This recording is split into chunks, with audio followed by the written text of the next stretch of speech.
السلام عليكم، يا مساء الورد، يا مساء الفل، يا مساء الهنا على اخواتي واصحابي وعيلتي الجميله. النهارده هنفرز مع بعض البطاطس بطريقه سهله قوي. انا كنت عامله معاكم طريقه من سنه على القناه، ودي طريقه تانية. هنا معايا البطاطس غسلتها وقطعتها صوابع زي ما انتوا شايفين. وهنا اللي عاملاها دواير عشان اشيلها برضو متفرزه. هنا معايا ميه مغليه، حطيت عليها معلقه خل ونزلت فيها بالبطاطس تقليبه والتانية، وطلعتها زي ما انتوا شايفين.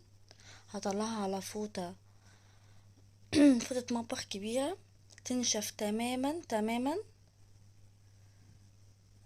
زي ما انتوا شايفين كده.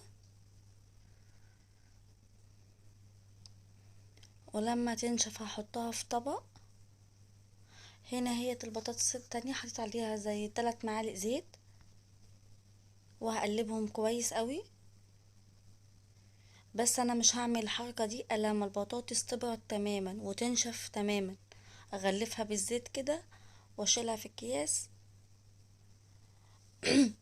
عفوا، واحطها في الفريزر، تبقى في منتهى الجمال، مقرمشة وكريسبي وحلوة قوي. المدورة ديت للطبيخ، لشوربة الخضار، لصينية بطاطس، ما شاء الله. والتانية كده.